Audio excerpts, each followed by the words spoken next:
Hey everybody, Kyle Sasser here, coming to you from Studio B, I guess you could call this, for Beach House. Um, Currently, house is still flooded, so coming to you from this temporary location, but wanted to give you your favorite thing in mind, real estate market statistics for Pinellas County, Florida. So these statistics are for December 2020. And you might ask yourself, Kyle, it's January. Why are we looking at December numbers? So the reason is because it does take a little time for the local real estate board to put these numbers together, put them in a beautiful document, and then send those out to yours truly. If you would like your own copy of these numbers, you can click the link below to follow along and also maybe gain some additional insight into the real estate market. Now, a few things to understand about these numbers is that they are year over year, not month to month. And the reason why is because the real estate market has a natural ebb and flow over the course of a year. Up north, it's pretty obvious. It follows wintertime, so a lot fewer houses sell in the wintertime. Down here, we really seem to follow the school year. So December and beginning of school and end of school is really kind of the low points of the market. But because of that, it's not a lot of use to compare month to month. So we are comparing December 2020 to December 2019. Now, if you've watched the last few videos, you know that the overarching trend for basically the last 6 to 7 months has been tightening inventory, primarily due to the coronavirus and people electing not to sell their house. That trend has continued through December 2020 and doesn't really seem to be letting up in the least. Honestly, I don't believe there's going to be much change until coronavirus and the pandemic is taken care of in some way, shape, or form, either through it been around long enough for herd immunity, or a vaccine comes out, or something like that. Just some people are not comfortable to sell their home currently. So those are kind of the overarching trends to know. Now let's dive into these numbers. So for Pinellas County, December 2020, total number of closed sales went up 6.7% to 1,242 single family homes sold.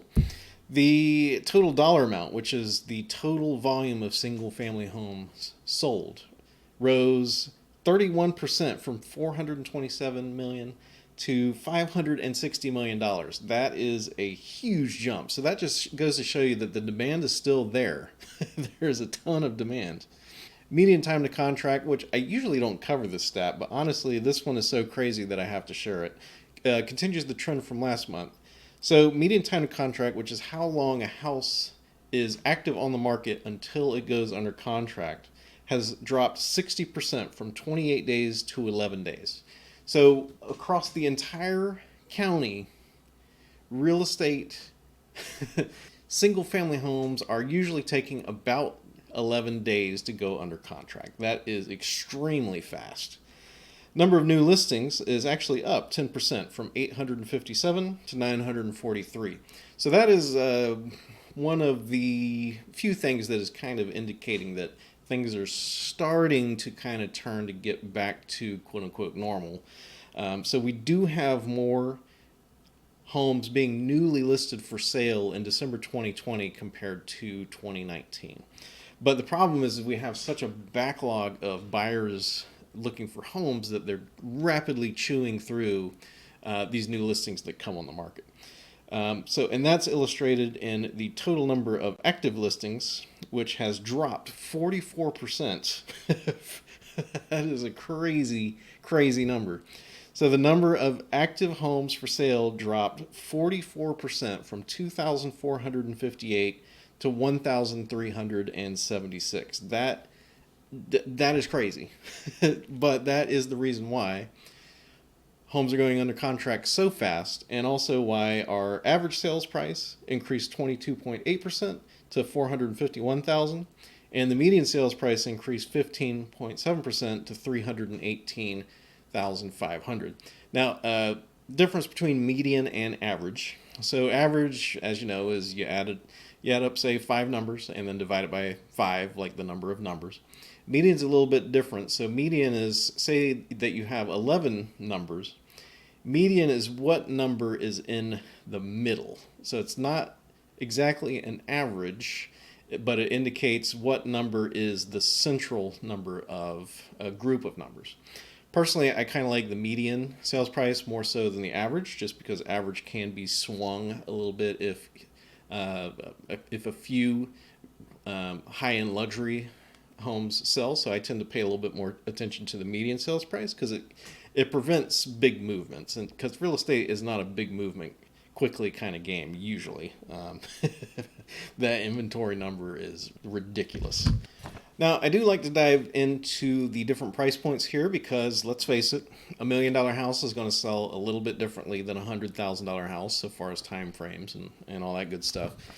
So with the number of new listings, the trend overall has been negative. So fewer and fewer houses in the different price points with a few exceptions. Now, I do like to dive into the different price points here because, let's face it, $1 million home is going to sell a little bit differently than a $100,000 home. It's basically the exact same transaction, but the timing and how long it sits on the market to find the right buyer is going to be a little bit different. So trend has changed a little bit now in the total number of new listings. They have been pretty subdued, but what we're actually starting to see is an increase in 250 and above. Now, below $250,000, everything is down across the board. So homes priced less than $50,000, there was zero. There was zero put up for sale under $50,000.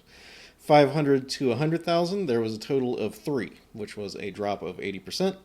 100 to 150,000, there was 19, which was a drop of 66%, and 150 to 200,000 was a drop of 37% for a total of 79. Now, above 250, we're actually seeing more houses come on the market in these price ranges, which on its surface you would think would be a good thing. However, personally, what I read this as is that prices have increased so fast that most homes in Pinellas County have actually slid up into a different price bracket compared to where they would have been listed last year. And that's strictly because inventory is so low right now. So for example, if you're looking for a house between $250,000 and $300,000, you're going to have 30% more to choose from this year compared to last year. $300,000 to $400,000, you're going to have 58.4% more with a total of 236, and so on and so forth. So, and remember, that's new inventory. That's just the number of homes that somebody decided to list for sale. Total active inventory is where we see the buyer's demand basically chewing through those new listings as fast as possible. So total inventory in every price point is down. It doesn't matter what price point you're in. So 50 to 100,000 is down 69.4% to 11. 100 to 150,000 is down 67.3% to 37. I won't go over all these. I'll just hit the high points here. 200 to 250,000, which is a very popular bracket, is down 50%. So there's only half. There's only half as many homes between 200 to 250 compared to last year. 250 to 300 is down 42% to 182. 300 to 400,000 is down 33.1% to 259. 600 to a million is down 47% to 196. And if you're looking in that $1 million price bracket, there are 35% fewer of those with a total of 182. So that just goes to show you how tight the real estate, the number of homes for sale has tightened up in just 1 year. Those numbers literally blow my mind. But I can tell you it's true because in my own business, talking with people, listings are pretty hard to come by nowadays. But I keep getting buyers and buyers and buyers, and I need houses to sell them. So if you've been thinking about selling your house and moving out of the area, it is a tremendous time to sell your house. Finally, on the last page here, we have the doom and gloom page. So this is short sales, bank-owned properties, foreclosures, and all that good stuff. Those of you that have been keeping up with the news know that we have had a eviction extension basically since the pandemic started. So that has really thrown a monkey wrench into a couple of these. So personally, I believe that these numbers are suppressed is not the right word, but not indicative of actually where the market is at because it's being artificially kept down by these extensions.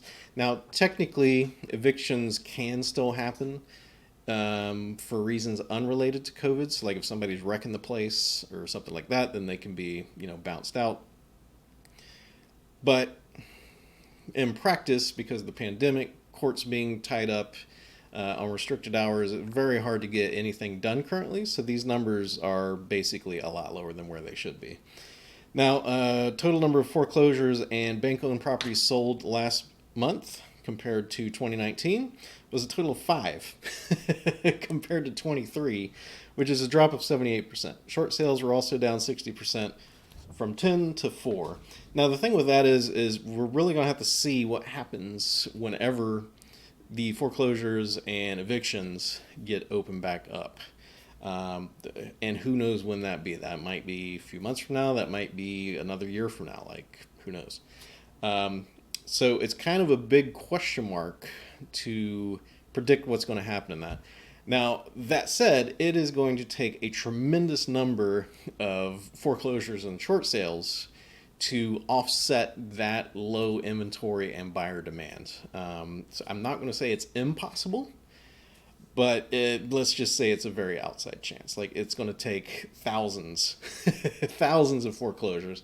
And honestly, if we have thousands of foreclosures, we probably have bigger economic problems than low inventory. So, we're going to be kind of back to like a 2009 situation. So, but I don't think it's that bad. Especially on the foreclosure side. Now, rental sides, I know a lot of landlords are having problems now because tenants aren't paying.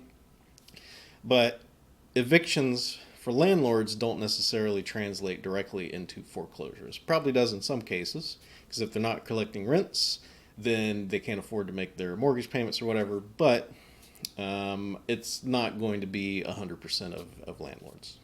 Okay, so this is the information that you're not going to get anywhere else. So you can certainly find those real estate statistics elsewhere, but honestly, even the MLS is not putting these numbers together and comparing them. So if you've been watching these videos for a while, you'll know what this is already. For those of you that have not watched the previous videos, what this spreadsheet is basically comparing, and this is for both counties, both Pinellas and Hillsborough. So it's comparing the total number of homes listed on a daily basis to the same day last year. Now, I started keeping track of this in the pandemic because I needed to see immediately what fluctuations were happening in the market so that I could accurately position both my buyers with their offers as well as my sellers to be able to get them the best price possible. So I have to manually go into the MLS and pull these numbers for every day. So, for example, for Saturday, January 16th, there was a total of 196 homes listed for sale. And then we compare that to last year and 2 years ago. So, whenever the pandemic hit, I basically saw an immediate drop of about 50%. And subsequently, those numbers have rebounded a little bit. So this is the total number. This is since the pandemic has started. So you can see we're down overall 10% for total number of new listings. At the peak, we were down about 40% for that time frame. That was a few months ago. I also keep a rolling 7-day and a 2-week comparison here. So you can see that compared to last year, on the 2-week scale, we're actually up 4.17%, which is pretty good. Not phenomenal, but pretty good. Last month, we were actually up a bit more. So this current time period, first couple weeks of 2021, we're actually slowed down a little bit. But compared to 2 years ago, we are also significantly down, 14%. Now, year over year, for the last probably 6 years, we've been seeing shrinking inventory year over year of, 5, 6, 7%. So this is definitely exacerbated a little bit, but it does tell me that sellers are kind of coming back to the table, and they're a little bit more comfortable with reaching out and putting their home up for sale. So overall, good news. So again, not going to get this information anywhere else because trust me, I've tried to find an easier way to pull this, and manual is still the best way to do it so far as I've been able to find. So. But overall, some relatively good numbers. This doesn't really contradict anything in the main report, but it just gives you a little bit more fine-grained daily detail in what's going on here. So if you have any questions, feel free to leave me a comment down below. So I'd like to thank you for tuning in to these real estate market statistics. If you would like your own copy of this beautiful real estate statistics report, follow that link down below, sign up. I will make sure you get a copy of those every month. Also, if you have any questions about real estate, if you have been entertaining the idea of selling your property, maybe you're wondering what to do to get your house sales ready, please feel free to reach out to me below. There's a contact link down there where you can book a phone call or send me an email, whatever you want to do. If you have any questions, please feel free to leave a comment. I'm actually going to be running a giveaway of a Yeti, one of these guys, with my real estate team logo on it. So keep your eyes peeled for that. Be sure to subscribe to this channel or keep your eye on your email for that. Other than that, my name is Kyle Sasser. I'm with Keller Williams St. Petersburg. Thank you so much for tuning in to this video. Hope you're doing well. Hope you and your family are well. And other than that, I'll talk to you soon.